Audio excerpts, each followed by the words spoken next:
Welcome to Destination 101, the podcast of Toastmasters District 101.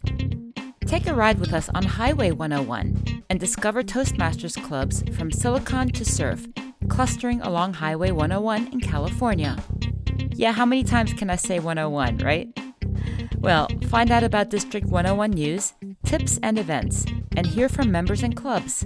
I'm your host, Birgit Starmanns.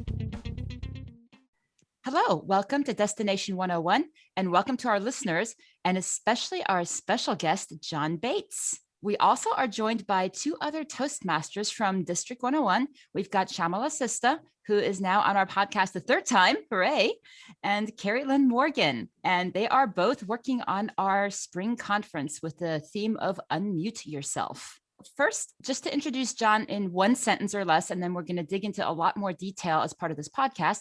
He's an executive coach, a public speaking trainer, and a TED and TEDx format coach. And I'm definitely going to dig into that. And he is our keynote speaker for our district conference. So first, I'd like to hear a little bit from actually Shyamala and Kari Lyne. We'd like to hear a little bit about how you found him. Thank you, Birgit. Rita actually found him. Rita recommended John, and when we reached out to him, probably in December, he was more than happy to do. Typically in our conferences, we have two keynote speeches, but this time we are doing things differently. We have only one keynote speaker, but he is amazing. I'll also share some story after this, but when we reached out to John, he actually said, oh, I don't mind doing a keynote speech on one day and another keynote speech on another day and a follow-up workshop with your Toastmaster members. It's like asking him for one when we got 1 + 1 + 1. It was such an amazing feeling to see that. One thing you don't know about John is that he's extremely generous. You will be super surprised when you see what he's giving for our Toastmasters members. More to come. Keep looking for it on social media and on district website, what's coming out there. I am so humble meeting you. Thank you for all of that. You are very, very welcome. And, I think I might be anticipating a question coming up. But I I was a Toastmaster for a number of years in Pasadena. I forget the number of the club, but it was a fabulous, fabulous Toastmasters club right in downtown Pasadena. And I also, for a brief moment, ran a Toastmasters club in Pasadena at a tech incubator in the early days when nobody even really knew what an incubator was. And Toastmasters has made an enormous difference for me. I really, really love Toastmasters. And, the other thing is I just love the opportunity to make a difference. And I know who shows up at Toastmasters, people who make a difference. And what I do now, the only way I really get to make a difference is if I make a difference for someone who's out there actually making a difference. So when I get the opportunity to be with committed, wonderful people like Toastmasters, I jump at it. And you're very welcome. And I appreciate your acknowledgement, Shyamala. That is absolutely fabulous. I didn't even know some of this. So this is awesome. And I'm sure our members are going to be absolutely thrilled. So Kari Lyne, do you want to get some comments from you? I think you're pretty excited about having John here. Oh my goodness. This is amazing to me. I've been a Toastmaster, I think it's 3 or 4 years, but I am also in communication. I work with couples around communicating with each other, but have had this desire to take that to a broader stage. And you are, the perfect person to help with that for anybody who is wanting to spread their message to a broader stage. And a broader stage can be, your family in your living room. I want to say, it's not just an audience of 1,000 people. It's how do we speak to the group that's in front of us? And so I am more than thrilled to spend these, 2 days with you is what. Kari Lyne, I am so excited to hear you say that because I had this huge breakthrough in my life where I realized what you just said and the importance of it because I wanted to go make a difference on the global stage and I wanted to make a difference with these groups and those groups and all this sort of self-aggrandizing stuff. And then one day it really hit me that I couldn't even make a difference with the people right in my, house next door to me. Right. And I really, really got that if I didn't focus on where I was and making a difference in what I was doing at that very moment, I was never going to get, like nothing was, I was never going to get someplace where I was globally making a difference with big leaders and blah, blah, blah, and being, so it really is about making the most of exactly where you are, because that's the only way that I think we ever get to that next level and that next level and that next level. And then all of a sudden one day, I wake up 10 years later and I'm like, I got a call from outer space. I got a call from space. I've never gotten a call from space before, but Mike Hopkins, who just was part of the crew that did the first night landing in the ocean since 1968. He called me from the space station from the Dragon capsule, which was his temporary sleeping quarters. And we talked for a while. And, that was bucket list.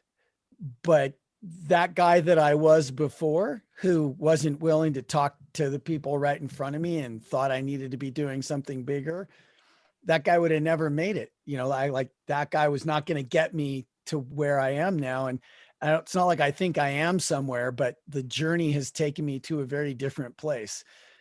That's a great story, because it's really making a difference one person at a time, not one Yep. auditorium at a time. Yep. If you think about it that way. Yep. And you'll get to those auditoriums, right? But boy, you got to be willing to talk to the person sitting with you at the bus stop right now.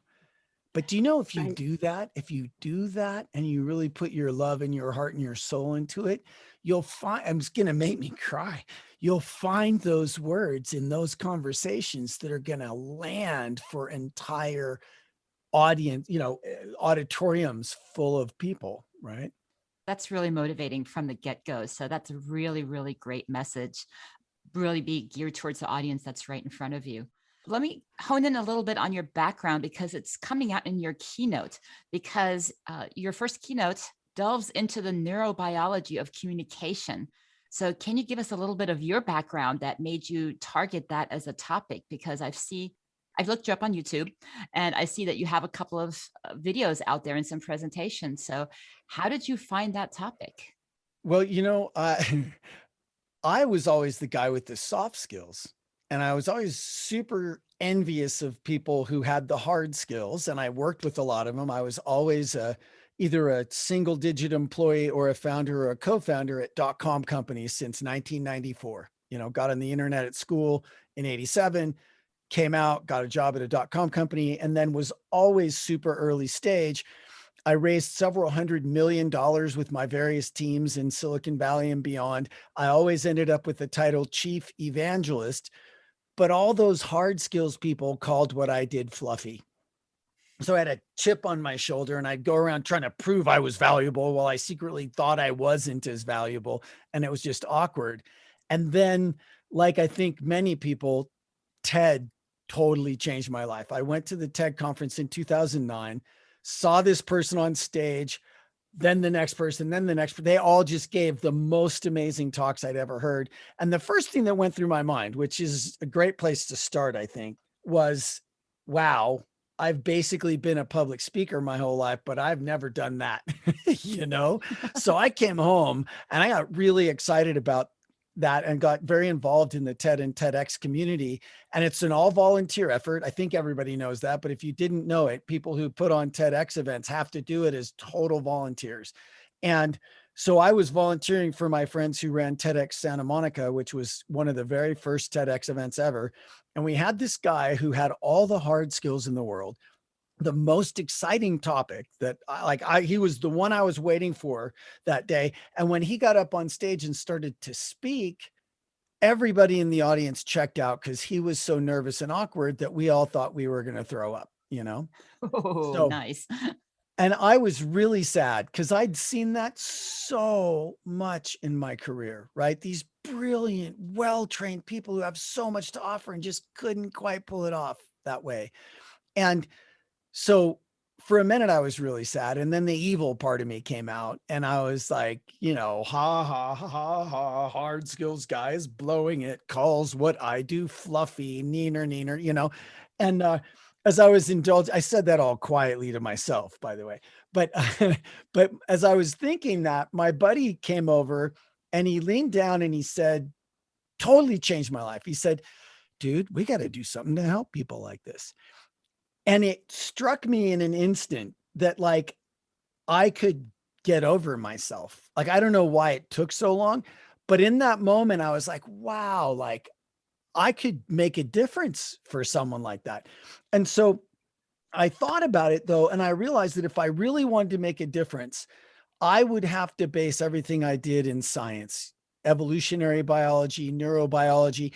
And it's not like I'm a big science guy, but I have a background in that. I'm super fascinated with that. I'm a lifelong learner, adult educator, and I got my degree at UCLA in sociology, but with an emphasis in social psychology. And I did all upper division classes there because luckily I was in the honors program. So all that stuff was there, just never connected that way.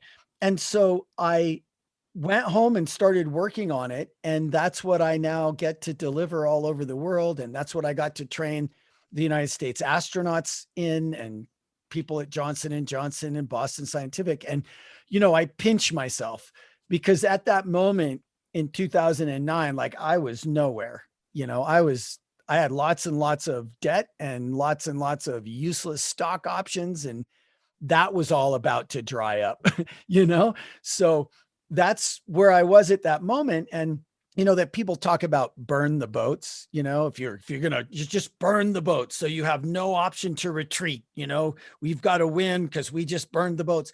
Well, I didn't have the courage to burn the boats, but they caught on fire anyway, and I couldn't put them out.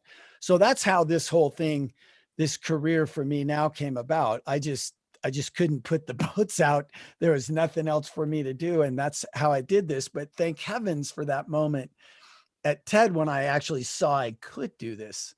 I've actually never heard the term burn the boats, but actually that makes it, you're less driven, I think, to actually go out and do what you really want to do, because you're always maintaining that, okay, here's my safety net, and I need to put all of my effort into that safety net. Yes. Yeah. The boats are the safety net. And that's where that comes from. And I will admit, it was not my hand that torched the boats for sure. I was too chicken, but when they caught on fire and I couldn't put them out, at least I kept going. Well, some things are just meant to be. There you go. There you go. Well, you mentioned TED Talks, and I think even in your bio, it said that you were not exactly happy with your first performance. And I saw some of your TED Talks, and I thought actually they were really good. So tell us a little bit about that. Well, I'll tell you, failure is the most potent way, perhaps, to learn things, right? In fact, I'm pretty sure that if you do a search, John Bates, TED fail, the first thing that'll show up is my article about how I blew it at TED, and then luckily I got a number of other chances. I've never spoken on the main stage at TED, but I've spoken at the TED conference on side stages a number of times, spoken at a lot of TEDx events. I'm one of the most prolific TED format trainers in the world. I've never worked for TED. I love them, they love me, but they don't endorse my work or anything. I do pro bono coaching for the TED Fellows. So I've coached a number of TED Fellows for the TED stage, and I've coached a number of other TED speakers for the TED stage, but never that main stage paid by TED coach guy. That's not me. But that first time on the TED stage, the worst part is that I didn't even realize how badly I'd blown it till maybe a year or two later, Oh, okay. And what I did most fundamentally is I went in and did that. Oh God, this hurts to say. I went in and did that TED Talk for myself. It's the number one most common, most debilitating mistake anyone could ever make. If you're going to go do a TED Talk for yourself, don't bother, to sell your book, to establish your credibility, to look good. And look, it's really hard not to do that, but it just doesn't work. So, There's a thing that you can Google called the TED Commandments, TED. And I had not seen the TED Commandments at that time. And there's an older version and a newer version. I like the older version better, frankly. It's all about being humble and sharing both sides of the journey, not just all your successes, but also where you failed and how you got through that. And, you're not supposed to sell from the stage, which, that's basically is doing it for yourself, right? And I think the thing I didn't realize is that when people go up on stage and they give a really well done, really excellent TED-like talk, they don't have to mention their book, right? We'll go find it because we fall in love with them. And if that's at all in our wheelhouse or interesting to us, we'll do the work. You don't have to do the work. You have to do the real work, which is all the digging and excavating and just the journey of creating a really good TED-like talk. It's actually, I like your point about you're not trying to push the particular product, because that's actually my job at work. It's thought leadership. So we don't start, here's the architecture diagram of our software. Here is what it does, feature and functions, but it's really more about trends and establishing credibility, not pushing a particular product. So I'm really happy to hear you say that. That really coincides exactly with my real job, my real career.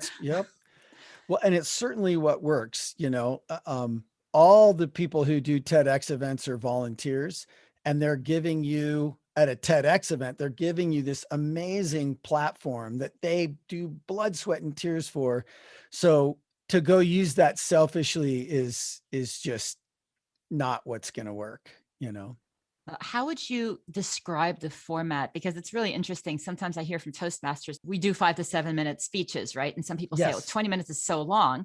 Other people do keynotes at a business conference and say, 20 minutes is really short, right? And then doing more the visual, not reading PowerPoints to people. But can you elaborate a little bit on the format?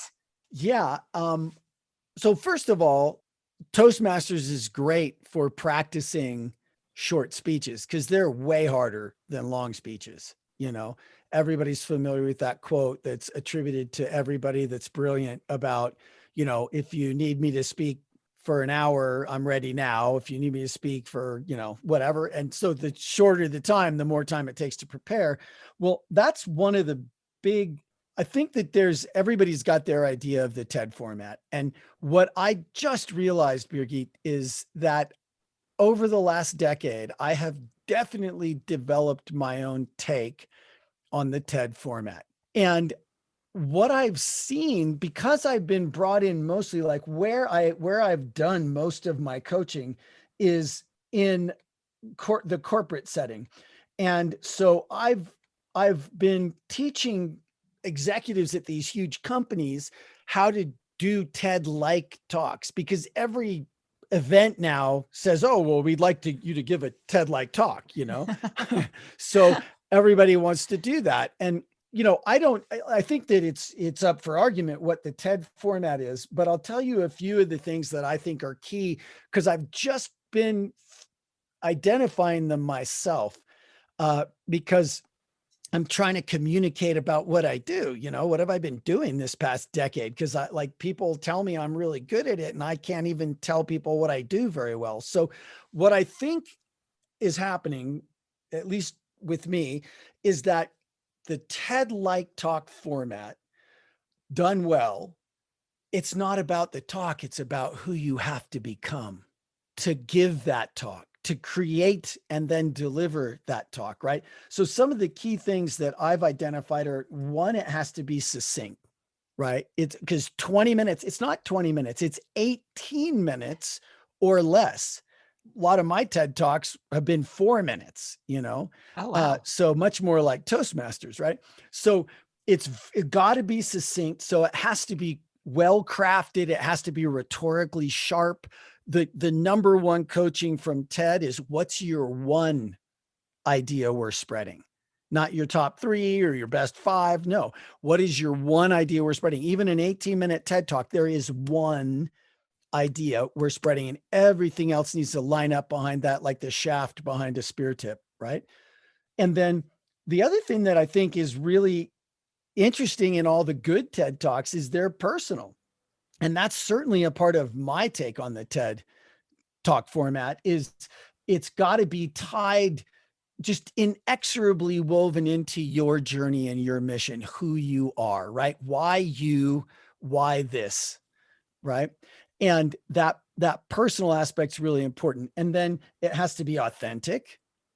If you go try and manipulate people, like it's not going to work, you know. Makes And sense. getting clear with yourself, people getting clear with themselves as we do the work. I mean, that can be like therapy, you know, like we get deep and people cry and they wake up in the middle of the night and they have sleepless nights. And, you know, people really need to wrestle the demons and the angels to get to that thing.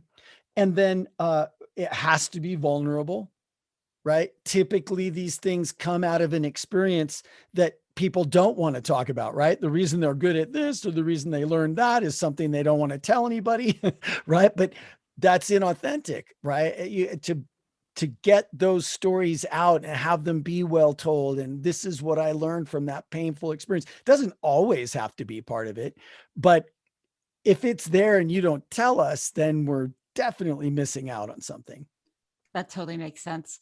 I mean, I'm also a dancer and also a writer, and it's always about, you need to insert yourself, but not to the point of making it all just about yourself. Yeah. It's not reading your resume, right? So you want to make it personal enough that people understand where you're coming from, but it also needs to be more about them. It's interesting you'd say that, Birgit, because one of the things that I hear myself saying over and over is, look, yes, you're telling us a story about you, but it's for them. It's about you, but it's for them. So where is this story coming from? What are the details you're telling us? And none of that stuff is about you. Yeah, the story is about you, but you're telling us all these things, and the way you're crafting it and the way you're laying it out and sharing it, that's all absolutely purpose-built for the audience. Yeah, it's funny that you mentioned therapy. You need to almost do therapy to yourself to get to that point, but the talk is not the therapy itself. Oh, exactly. No. You've got to work through all that. Because if you get up on stage and you're inviting them into your therapy session, that rarely works, right? So people tell me, you know, if I didn't cry, then it wasn't a session with John Bates, you know. But we work all that stuff out. And then when you get on the stage, that emotion may still come up. You may even still get teary-eyed. You'll have worked through it and be able to offer it instead of still be suffering from it, right? Yeah, it's funny that we got on this track, because I think your second keynote and your workshop is more about, it's about you, but it's not about you. And I think I accidentally just led us there without even realizing it. Well, there you go. It's your subconscious knew what it was doing. Apparently. Yeah. But you're also going to be doing a workshop, which is going to be more interactive, correct? Correct. Yeah. Yeah. I want to get some principles out there and get some things out there for people to just, so they got like, here's this toolkit. And then I'd like to get together and make it a lot more interactive and you know, have people start to play with that stuff. I think that sounds really awesome. So Kari Lyne, Shyamala, what are your thoughts? I'm so excited.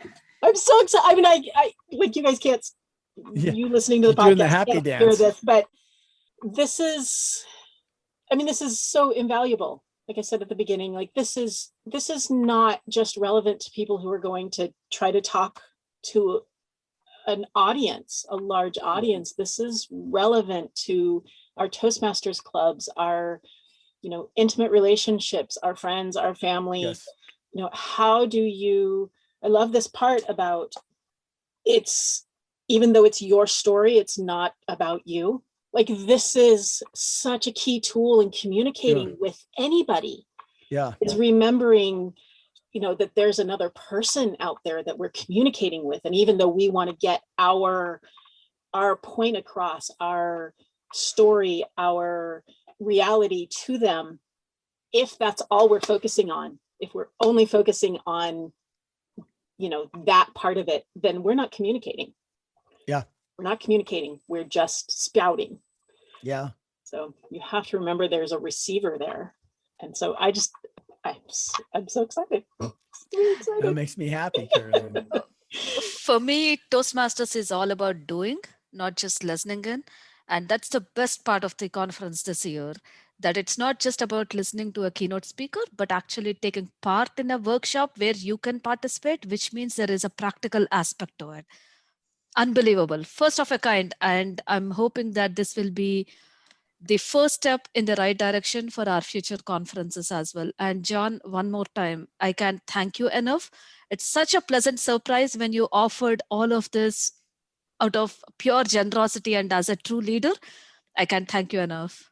You're super welcome. I love that concept of paying it forward. And I think there's a really big benefit to not hitting it big till you're older.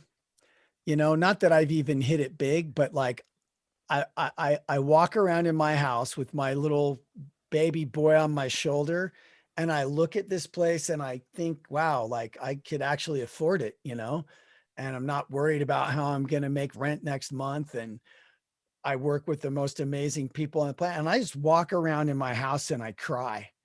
I'm so grateful because for so long, it was not like that, and I really appreciate that my gifts are valued, and I'm just so excited to be with your folks.